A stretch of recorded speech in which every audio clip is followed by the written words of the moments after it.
வணக்கம். இன்றைய முக்கிய செய்திகள். பிரதமர் நரேந்திர மோடி தொடர்ந்து வரம்பு மீறி விமர்சிக்கும் ராகுல் காந்தியை கண்டித்து பாஜக இளைஞர் அணியினர் கண்டன ஆர்ப்பாட்டத்தில் ஈடுபட்டதுடன் காங்கிரஸ் அலுவலகத்தை முற்றுகையிட முயன்றதால் பரபரப்பு நிலவியது.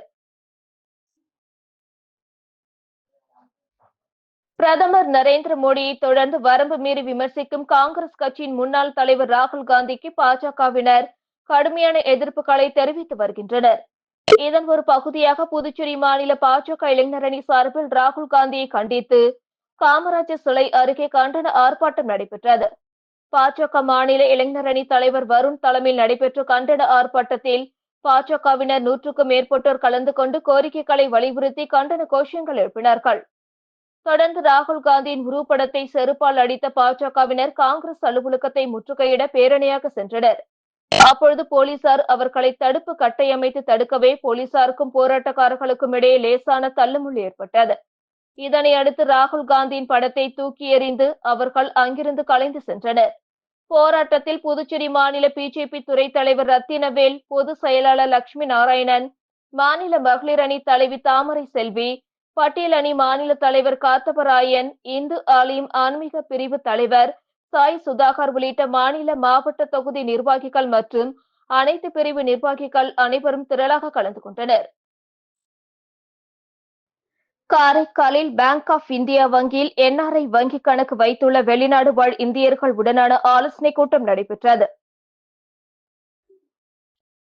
புதுச்சேரி மாநிலம் காரைக்கால் மாவட்டத்தில் காரைக்கால் மற்றும் திருநள்ளாறு பகுதியில் உள்ள பேங்க் ஆப் இந்தியா வங்கியில் என்ஆர்ஐ வங்கி கணக்கு வைத்துள்ள வெளிநாடு வாழ் இந்தியர்கள் உடனான ஆலோசனை கூட்டம் தனியார் நட்சத்திர விடுதி அரங்கில் நடைபெற்றது. இதில் பேங்க் ஆப் இந்தியா சென்னை மண்டல மேலாளர் மோகன் மரேத்தி, கோட்ட பொது மேலாளர் ராமதாஸ் மற்றும் காரைக்கால் திருநள்ளாறு கிளை மேலாளர்கள் பங்கேற்ற இந்த ஆலோசனை கூட்டத்தில் காரைக்கால் மாவட்டத்தை சேர்ந்த 150க்கும் மேற்பட்ட என்ஆர்ஐ கணக்கு வாடிக்கையாளர்கள் கலந்து கொண்டனர். இந்த கூட்டத்தில் என்ஆர்ஐ கணக்கு வைத்துள்ள வாடிக்கையாளர்களுக்கான சிறப்பு திட்டங்கள் மற்றும் வங்கி சார்பில் டெபாசிட்டுகளுக்கு வழங்கப்படும் கூடுதல் வட்டி விகிதங்கள் குறித்தும் எடுத்துக் கூறப்பட்டது. மேலும் வங்கியின் பெயரில் வாடிக்கையாளர்களின் வங்கி கணக்கு விவரங்கள் மற்றும் ஓடிபி எண்களை கேட்டால் யாரிடமும் அளிக்கக்கூடாது என்றும் அறிவுறுத்தப்பட்டது.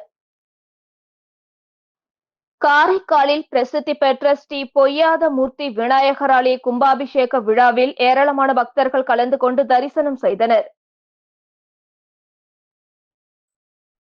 காரைக்கால் நகரில் மிக பழமையான இக்கோயில் விரிவாக்கம் செய்து முகப்பில் மண்டபம் எழுப்பி கும்பாபிஷேகம் செய்ய தீர்மானித்து கடந்த 4 ஆண்டுகளுக்கு முன்பு பாலாலயம் செய்து பணிகள் தொடங்கி முகப்பு மண்டபத்தில் விநாயகர் சுதைகளும் விரிவாக்கம் செய்த கோயிலில் பல்வேறு விநாயகர் வடிவ சுதைகளும் அமைக்கப்பட்டன. ஏறக்குறைய ரூபாய் 2.50 கோடிக்கு அரசு உதவியின்றி நன்கொடை மூலம் திருப்பணிகள் செய்யப்பட்டன. இக்கோயில் கும்பாபிஷேகத்தையொட்டி ஆகஸ்ட் 26ஆம் தேதி முதல் கால யாகசாலை பூஜை தொடங்கியது. 6ஆம் கால பூஜை நடத்தப்பட்டு நிறைவாக வெள்ளிக்கிழமை மகா பூர்ணாகிதி நடைபெற்றது. தொடர்ந்து புனித நீர் அடங்கிய கடங்கள் எடுத்து செல்லப்பட்டு காலை 8:30 மணிக்கு விமான கும்பாபிஷேகம் நடைபெற்றது. தொடர்ந்து மூலஸ்தான விநாயகருக்கு மகா அபிஷேகம் நடைபெற்றது. விழாவில் புதுவை சட்டப்பேரவை தலைவர் செல்வம், குடிமைப்பொருள் வழங்கல் மற்றும் நுகர்வோர் விவகாரத்துறை அமைச்சர் திருமுருகன், சட்டப்பேரவை உறுப்பினர்கள் நாஜிம், PR சிவா, மாவட்ட ஆட்சியர் ரவி பிரகாஷ், காரைக்கால் பங்கு தந்தை பால்ராஜ்குமார், திருப்பணி குழு தலைவர் சரவணன் உள்ளிட்டோர் பங்கேற்றனர். மின்துறையை தனியார் மயமாக்க டெண்டரும் கோரவில்லை, தனியாருக்கு கொடுக்கவில்லை என அமைச்சர் நமச்சிவாயம் தெரிவித்துள்ளார்.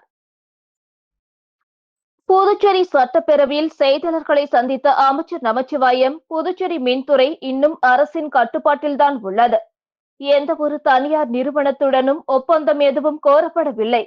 மின்துறையை தனியார் மயமாக்குவதற்கு எதிராக தொழிற்சங்கங்கள் நீதிமன்றத்தில் தொடர்ந்த வழக்கு நிலுவையில் உள்ளது.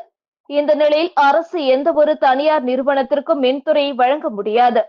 அதானி குழுமம் வெளியிட்ட அறிவிப்பு மின்துறைக்காக அல்லாமல் சூரிய மின்சக்தி போன்ற வேறு ஏதேனும் ஒரு திட்டத்திற்காக இருக்கலாம் என்று அமைச்சர் தெரிவித்தார். மின்துறை என்ற பெயரை பயன்படுத்தியதற்காக அதானி குழுமத்திற்கு தங்கள் எதிர்ப்பை தெரிவித்ததாகவும் இது குறித்து சட்டப்பூர்வமான நடவடிக்கை எடுக்கப்படும் என்றும் அவர் கூறினார். புதுச்சேரி மின்துறை அரசின் கட்டுப்பாட்டில் இருக்கும் வரையில் மின்துறை தொடர்பான அனைத்து முடிவுகளும் அரசின் வழிகாட்டுதலின்படி எடுக்கப்படும். எந்த ஒரு முக்கிய முடிவும் மக்களுக்கு தெரிவிக்கப்படும் என்றும் அவர் உறுதியளித்தார். இந்த விளக்கத்தின் மூலம் புதுச்சேரி மின்துறை தனியார் மயமாக்கப்படுவது குறித்த வதந்திகளுக்கு முற்றுப்புள்ளி வைக்கப்பட்டுள்ளது. புதுச்சேரி மின்துறை அரசு துறையாகவே தொடர வேண்டும், சட்டத்திற்கு புறம்பாக விடப்பட்ட மின்துறை டெண்டரை ரத்து செய்ய வேண்டுமென மின்துறை போராட்டக்குழு தெரிவித்துள்ளது. புதுச்சேரி மின்துறை பொறியாளர்கள், தொழிலாளர்கள், தனியார் மய கார்ப்பரேஷன் மய எதிர்ப்பு போராட்டக்குழு பொதுச் செயலாளர் வேல்முருகன் வெளியிட்டுள்ள அறிக்கையில், கடந்த 2022ஆம் ஆண்டு செப்டம்பர் 27ஆம் தேதி மின்துறை செயலர் பெயரே பதிவு பெறாத புதுச்சேரி மின்சார பகிர்மான கம்பெனி என்ற பெயரில் 100% பங்குகளை தனியாருக்கு தாரை வார்க்க டெண்டர் விடப்பட்டது. அதை எதிர்த்து புதுச்சேரி மின்துறை பொறியாளர்கள், தொழிலாளர்கள், தனியார் மய எதிர்ப்பு போராட்டக்குழு இணைந்து சென்னை ஐகோர்ட்டில் வழக்கு தொடர்ந்தனர். இந்த வழக்கில் 25/11/2022 அன்று வரை மட்டுமே டெண்டர் பணிகளை மேற்கொள்ளவும், அந்த தேதிக்குள் பெறப்பட்ட டெண்டரை மறு உத்தரவு வரும் வரை திறக்கக்கூடாது என ஐகோர்ட் உத்தரவிட்டது. அதனை மீறி புதுச்சேரி அரசு அந்த டெண்டரை தனியார் நிறுவனங்களுக்கு ஆதரவாக கால நீட்டிப்பு செய்து வருகிறது. அதனை ரத்து செய்யக்கோரி பலமுறை கடிதம் கொடுத்தும் அரசு காலம் தாழ்த்தி வருவது கண்டிக்கத்தக்கது. இந்நிலையில் அதானி எலக்ட்ரிசிட்டி புதுச்சேரி லிட் என்ற பெயரில் குஜராத் நிறுவனம் பெயர் பதிவு செய்யப்பட்டுள்ளது.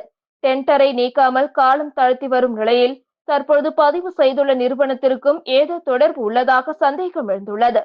புதுச்சேரி மின்துறை அரசு துறையாகவே தொடர வேண்டும், சட்டத்திற்கு புறம்பாக விடப்பட்ட மின்துறை டெண்டரை ரத்து செய்ய வேண்டுமென குறிப்பிடப்பட்டுள்ளது. திருநள்ளாறு ரயில் நிலையத்திற்கு 40 ஆண்டிற்கு பிறகு வந்த பயணிகள் ரயிலை சபாநாயகர் மற்றும் அமைச்சர் இனிப்பு வழங்கி வரவேற்றனர்.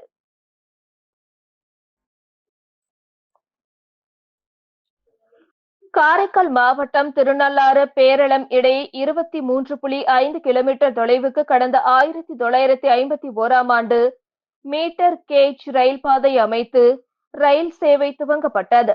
பின் கடந்த 1986ஆம் ஆண்டு இப்பாதையை அகலப்பாதையாக மாற்றும் பணிக்காக ரயில் சேவை நிறுத்தப்பட்டது. இப்பணி நீண்ட இழுபறிக்கு பின் முடிந்து கடந்த மே 23ஆம் தேதி சோதனை ஓட்டம் நிறைவு பெற்றது. அதனைத் தொடர்ந்து சரக்கு ரயில் மட்டுமே இயக்கப்பட்டு வந்தது. பயணிகள் ரயில் இயக்கப்படாமல் இருந்தது.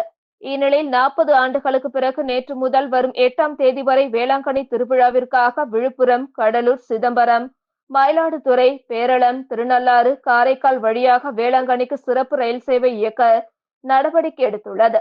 நேற்று காலை 9:10 மணிக்கு விழுப்புரத்திலிருந்து புறப்பட்ட இந்த விழாக்கால சிறப்பு ரயில் நேற்று மதியம் 12:45 மணிக்கு திருநள்ளாறு ரயில் நிலையத்துக்கு வந்தது.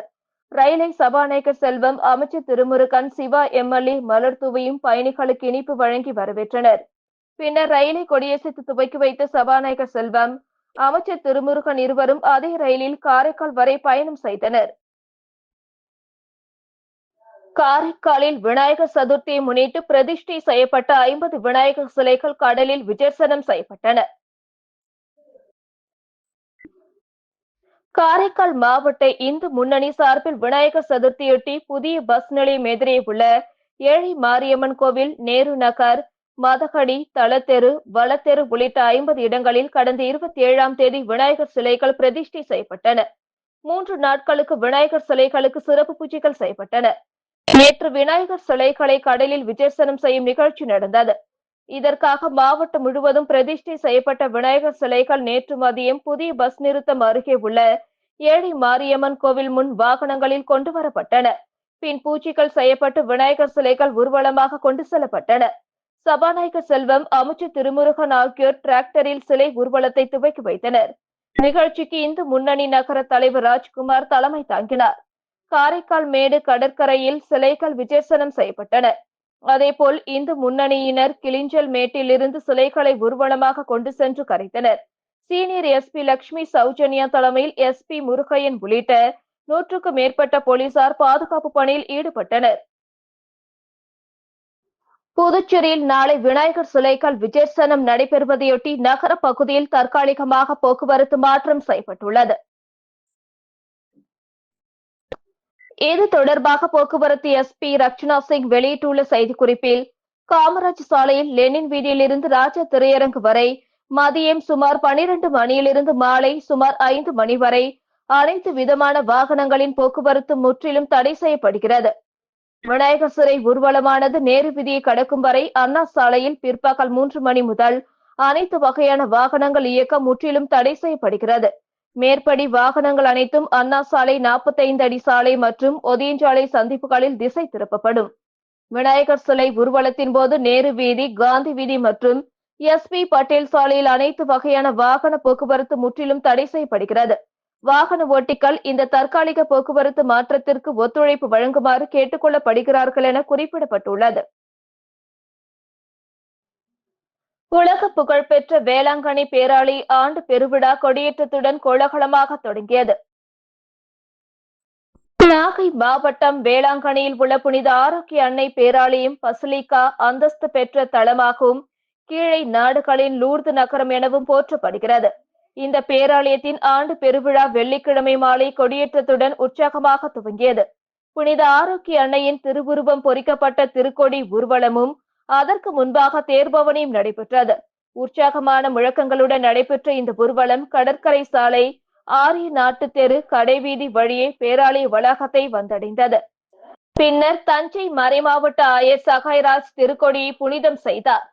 தொடர்ந்து மாலை சுமார் 6:40 மணிக்கு வேளாங்கண்ணி புனித ஆரோக்கிய அன்னை பேராலய ஆண்டு பெருவிழா திருக்கொடியேற்றம் நடைபெற்றது.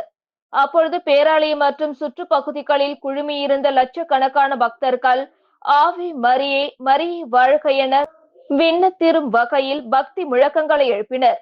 கொடியேற்றத்தின் போது கண்கவர் வான வேடிக்கைகள் நிகழ்த்தப்பட்டு பேராலய கோபுரங்களில் வண்ண விளக்குகள் மிளிர வேளாங்கண்ணி நகரமே விழாக்கோலம் பூண்டது. திருவிழா நிகழ்வில் தமிழ்நாடு பால்வளத்துறை அமைச்சர் மனோஜ் தங்கராஜ், நாகை எம்பி செல்வராஜ், திருச்சி கிழக்கு சட்டமன்ற உறுப்பினர் இனிகோ இருதயராஜ், தஞ்சை மறைமாவட்ட ஆயர் சகாய்ராஜ், வேளாங்கண்ணி பேராலய அதிபர் இருதயராஜ் மற்றும் பங்கு தந்தைகள் பலர் பங்கேற்றனர்.